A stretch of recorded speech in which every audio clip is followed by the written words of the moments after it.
What is going on, guys? It's Greg here today, and I'm bringing you a Call of Duty Modern Warfare 2 commentary. Today, we're going to be going over some tips and tricks on the Gunsmith and how it can help you guys out, and as well as how to tune your attachments and all that kind of stuff, because the Gunsmith is a little bit more complex this year than previous Call of Duty games, so we're going to go ahead and go over this today in detail for you guys, and I hope this helps you out quite a bit.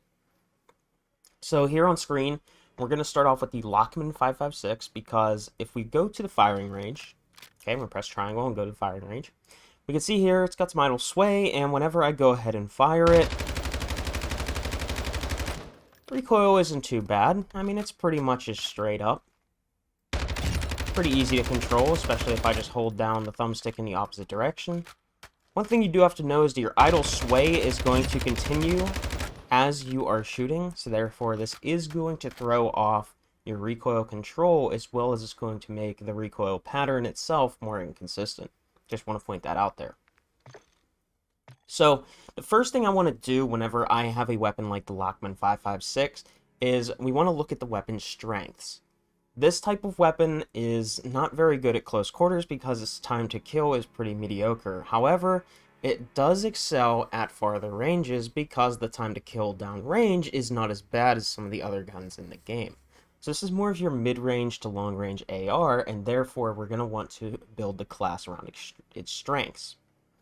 Now, when Exclusive Ace originally did a video on the weapon tuning, he was very much interested in the speed increases you get, because a lot of these attachments seem to nerf your aim down sight speed, your sprint to fire speed, as well as some other things. As for my opinion on this, I always say that you should be trying to build your gun for maximum versatility, not necessarily just for maximum aggression or maximum recoil control. You should always be trying to find ways to make your gun very even but balanced at the same time. So, first thing I want to do is I want to tighten this gun's aiming stability up a little bit. And also, we can tighten up that recoil pattern a little bit too if we use an attachment that is going to help us out with this. So, if we go ahead into our underbarrel selection here, we see that we have plus aiming idle stability and plus recoil stabilization on a lot of these underbarrel attachments. Now, any sort of underbarrel grip that is an angled foregrip is going to help us out with that horizontal recoil control, as well as our aiming idle stability, and some of them even help out with hipfire accuracy. Make sure you're paying attention to which one you're picking, because it's going to vary depending on which one you pick. As for the vertical foregrips, these ones are going to tend to help us out with vertical recoil control, but they actually do work for everything, just not as much for that horizontal as the angled foregrip would. So, as you can see here, we have quite a bit of different underbarrels to use, but for me personally, I have a few that I'll recommend to you guys, regardless of the gun you're using, as long as if it's available. Hey guys, it's Greg from the future here, and I just wanted to tell you guys that, well, as I was trying to make more slides like this, I realized that there's so many attachments in this game that do the same thing and have a different name and look, that it's going to make it impossible for me to go through every single gun and pick out which ones are which. So, yeah, I'm going to just make class setup videos for those, but at least the underbarrels seem pretty much the same across the board. I get it, maybe it's a little bit more realistic or whatever, you know, having different looks depending on where the gun is manufactured, but it's also not realistic that we don't have the real names of the guns, and, yeah, it just creates a lot of confusion for people, and I can finally understand why nobody wants to put attachments on their gun this year. So, anyways, with all that aside, the angled grips are going to help reduce the amount of idle sway and improve horizontal recoil control, as well as tighten up your recoil plot. Now, the way attachments work in this game is based off your tuning settings. So, they give you a base, which is going to be what the pros and cons are. So you're not really actually going to have much of a pro or much of a con that it's telling you until you start tuning it. So depending on how much you tune is going to determine how much of a benefit and how much of a reduction you're going to get. So for these underbarrels here, I'm going to recommend the Commando foregrip, the Edge 47 grip, the Phase 3 grip, and the FSS Sharkfin 90. If you want the absolute best recoil control possible, the Edge 47 and Phase 3 are going to be your best friend, However, if you want a little bit more versatility, the Commando foregrip is definitely one of my favorite options. And the FSS Sharkfin 90 is just a good option because it actually has no cons. It just helps with that idle sway, which is a very important statistic in this game, so you might want to be trying to buff that as much as you can. Next up, we have our vertical foregrips, and there's only two in this game that I really like so far, and that's going to be the Merc foregrip and the VX Pineapple grip. So the Merc foregrip, in my opinion, is better if you want to be a little bit more close range and you're looking to hip fire a little bit more. But the VX Pineapple grip seems to help out the most whenever it comes to more long range encounters. Again, I really haven't been able to test this 100% because I'm just going to show you guys what happens right now whenever I try to do some private match testing.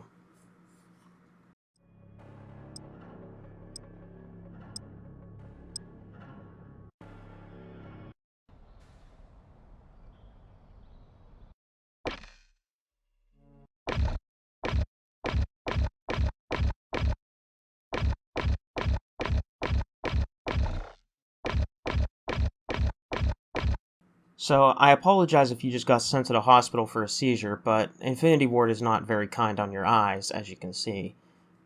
I really do need to test out a lot of stuff for you guys because InfinityWard gives absolutely no stats, and I guess they think that stats are too hard for, normal people to read and the casual player to read, but I think just not telling the casual player what they do and just making them guess really makes it even worse. So again, the vertical foregrips, great attachments for hip fire, but if you want the ones for the vertical recoil control, like I said before, the Merc foregrip and the VX Pineapple grip are going to be your best bets. A lot of people seem to be afraid. It just kicked me out of private match. This game is great. So a lot of people seem to be afraid of putting attachments on their guns this year because of all these cons. And I just want to tell you guys right now, don't be afraid to put attachments on your guns because we can tune them once we max out the gun's level. So I'm going to go ahead and put the Commando foregrip on. My game just crashed. Okay, it did not. Alright, so, you know what, before we do that... this game's a buggy mess. Can I please go to the firing range? Okay. Oh, InfinityWard, please fix this game. Alright, guys, we're not going to be able to go to the firing range, apparently, because InfinityWard hates us. So, we're going to just go ahead and slap on the Commando foregrip.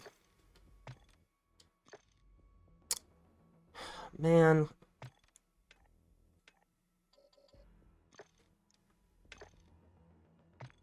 Alright. Maybe... Here we go. Alright. InfinityWard, please. 3,000 devs and 3 years of development time. Anyways, as we can see, putting on this Commando foregrip, the idle sway doesn't seem all that amazing. And on top of that, it's definitely helping somewhat with our recoil control, but it's not really helping too much. Now, I don't really notice too much of an aim down sight nerf here.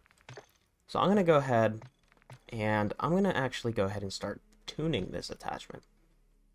So, as we talked about, a gun that is going to be used down longer range, you're going to want to focus more on aiming idle stability. However, strafing is something that we should totally not throw out the window, which is our aim walking speed. So I'm going to go ahead and tune this to about 0.15. Can't really get it accurate because the slider is very, it's not very intuitive, and it definitely needs some changing to it, but I think we should be able to type in our values with a keyboard, or they should make it a little bit slower and not as sensitive because it's very hard to get that perfect tune we want right now. That's just a suggestion, though. Anyways, I'm going to go ahead and bring this back into the firing range, and now we can see that the idle sway is definitely starting to tighten up a little bit. And if we shoot it and we control it, it's definitely looking a little bit more on target. Now, if I don't control it, I just let it fly, you can see that it's definitely a little bit straighter while we're shooting, and that is because idle sway, like I said, affects our recoil pattern's consistency. So, I'm going to go ahead here, and I'm going to go back to our gun, and now I want to maybe reduce that vertical recoil just a little wee bit, because I feel that while it's definitely controllable, we're on controller, and it's definitely not as easy to control a gun on controller as it would be on keyboard and mouse. So let's go ahead and slap on the X10 ported 290 because this one is going to really reduce our vertical recoil. We're going to lose some aiming stability as well as aim down sight speed, but don't worry, we're still going to find some other attachments to help us tune that aiming stability. So we're going to go ahead and put this on, and I'm going to go ahead back to firing range just to take a look before we tune it at how it feels. So I come in here, and as we can see, our idle sway, it doesn't really look like it's been touched that much. And again, the aiming, like the aim down sight speed, it still feels pretty much the same as before. So I'm going to go ahead and let loose, and as you can see, it's definitely helping out a little bit with our vertical recoil control, but not as much as we could actually make it help out. Before we go ahead and tune this attachment, I'm going to go ahead and finish tuning the Commando foregrip because there is one thing that I still want to tighten up, and that is that horizontal recoil spread. So I want my recoil pattern to be more of a straight line instead of it being more like a ziggy line as it goes straight up. So we're going to hurt our aim down sight speed just a little bit here, but we're going to tighten up our horizontal recoil control. And this is where you're actually going to see this start to shine. So I'm going to go ahead back to the firing range. I'm going to go ahead and select my weapon. And as you can see here, that's looking a lot straighter than before whenever I'm shooting it. I really wish we had a wall to shoot at, by the way, because this just isn't far enough for me to really test the recoil and the overall feeling of it. But you guys can see that it's definitely pretty straight. It goes up to the right and then this way. So we'll just go ahead and try it down range, and as you can see, I'm pretty much shooting it pretty straightforward. But anyways, let's go ahead and tune that vertical recoil control here on the X10 ported 290. So gun kick control seems to be the one that really helps with the vertical recoil control, and then recoil stabilization seems to be more of that horizontal recoil control. So I'm actually going to go ahead and drop it down just a little wee bit for our aim down sight speed because we already have an attachment that is going to be helping out with our recoil stabilization. But I'm going to go ahead and bring this up about, we'll max it out actually for vertical recoil control. Because like I said, we're going to focus on another attachment that's really going to help us out with our aiming stability. So I'm going to go ahead and bring it to the firing range. And now, as you can see, there's definitely a little bit more idle sway, but whenever we shoot it, that vertical recoil really begins to cap out. And you can see our aim down sight speed definitely feels just a little bit faster, but whenever it comes to controlling this gun, it's pretty straight on. Now again, remember, aiming stability is going to affect the way our recoil pattern is consistent, and this also means our horizontal recoil as well.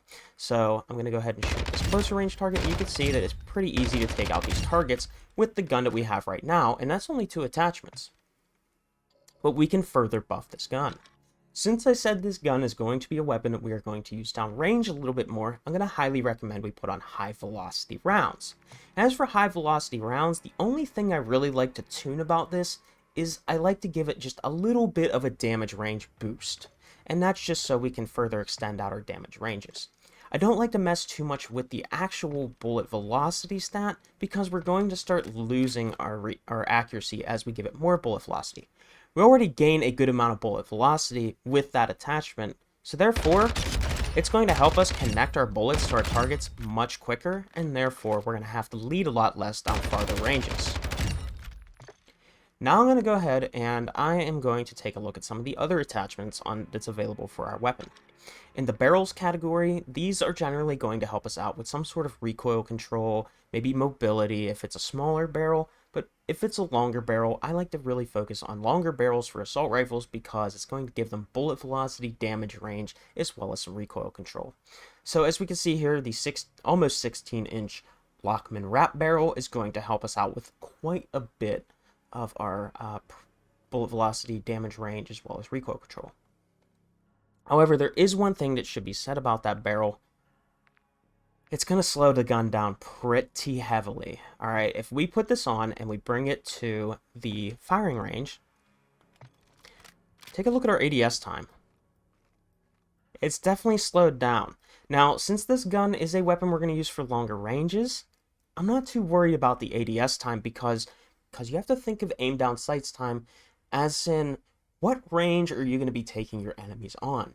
For this gun, for example, I'm going to be taking my enemies on at a little bit of a further range. Therefore, the time to kill for a lot of weapons in the mid to long ranges is going to be closer to 300 milliseconds. So if my aim down sights time is closer to 300 milliseconds, that means I'm actually getting on target as fast as they would be able to kill me. And if they're missing shots, right, because we always have to factor in missing shots rather than just the raw theoretical time to kill. So it's actually going to be pretty much on par as an even gunfight. However, if I bring this to a close quarters gunfight where the time to kill is more on line with like 180 to 200 milliseconds, I'm going to be at a significant disadvantage. But the recoil control on this barrel is pretty nice. It's pretty much a straight laser, so if you're going to be playing ground war and you're going to be challenging people at farther ranges, this might be the barrel for you. However, personally, I'm going to go ahead with the barrel right here, the 10.6-inch lock strike barrel. It's going to reduce our movement speed a little bit as well as our aim down sight speed, but we're still going to gain bullet velocity and recoil control. Now, if I go ahead and take this to the firing range, we'll see that our ADS time, it's not too bad. And if we go ahead and start shooting down range, it doesn't feel too bad at all. So I'm going to go ahead and use that attachment, and we're going to go ahead and tune it. And again, our aim walking speed, we can go ahead and trade that in for a little bit of recoil steadiness, which is going to be our horizontal recoil control. As far as I am aware, I'm not really too sure on that. Again, they don't tell us what these do, but from my testing, it feels that way at least, or just how, I guess you could say, consistent your recoil might be. So I'm going to go ahead and tune it up just a little bit for that. And since we already have a little bit of, well, actually, yeah, we did tune for a little bit of damage range. Again, we're going to use this for more mid to long range. So yeah, I'm going to go with damage range over ADS time. So I'm going to go ahead and I'm going to go to firing range again. We're going to go ahead and test this out. We can see our idle sway is still not where we want it to be, but don't worry, we'll get there shortly. I'm going to go ahead and shoot this. You can see without controlling it, our recoil is pretty straightforward now. And if we go ahead and shoot it at the wall here, compared to our previous recoil plot, this one is definitely much easier to control. So, let's go ahead and test it out on a few of these guys here, and it's pretty simple. So, I'm going to go ahead and put our final attachment on, which is going to help us out with aiming stability. So, again, we're going to want a nice attachment to help us out with this, and if we take a look at some of our different attachments, I'm going to go with the S-Grip Zero. And the reason being is this is also going to give us flinch resistance, which means at these further ranges, we're going to have a little bit more of an advantage in a gunfight because whenever you're getting shot at, your viewpoint's going to kick up as you're getting shot at, and that's what flinch resistance is going to tune back. So, sprint to fire, again, not an important statistic whenever we are going for longer range gunfights, so I'm going to go ahead and bump this up quite a bit. Now, aim down sight speed is still something that we don't want to nerf too heavily, but for a little extra recoil steadiness, I'm willing to give it up. So, I am going to go ahead back to the firing range now, and I'm going to test our final build here. And again, let's go ahead and shoot it out of wall real quick here. And we can see here, compared to the before, this one is definitely a lot tighter and straightforward to control rather than this one or even this one. And if we take a look, our idle sway now is pretty much like negligible. So that means the recoil pattern is going to be pretty consistent and it will be much easier for us to go ahead and take out our enemies. And as you can see, the aim down sights time on this, for a mid-range gunfight, this is pretty good. And our sprint to fire time, if we come out of a sprint, honestly, pretty quick. It's not that slow. Even for ego chowing, like if we're doing a bunny hop, it's not that bad. So don't be afraid to change your attachments around and tune them. And don't be afraid to put attachments on your gun. It's really going to be about how you tune them this time around, as how much benefit you're going to gain from them as you get kicked out of private match again. Thank you, InfinityWard. Definitely not trying to help people out here. So that is my little guide for you guys on the Gunsmith, giving you guys an example of some things that we want to take a look at. Again, you really want to just learn the overall weapons that you're going to be using. You want to know what their strengths and weaknesses are going to be, and then you want to come into the firing range here and really fine-tune your guns for what feels best for you and how you're going to play the game. I don't really recommend looking up other people's class setups because, again, at the end of the day, it's really going to be what kind of build do you want and how do you play the game. Because other people can give you recommendations, but it's not going to work if it's built for a certain play style and you don't play that way. So what I'm going to do this year is I'm going to make some recommended class setups for different play styles and try to tune them for you guys that I think would be useful. Anyways, that's just a little preview, and I wanted to get you guys started with tuning your weapons as well as building some nice guns. And by the way, this also works in Warzone and DMZ. So hopefully you guys enjoyed. Sure, drop a like and subscribe to the channel if you did, and I'll see you all in the next video. Take care.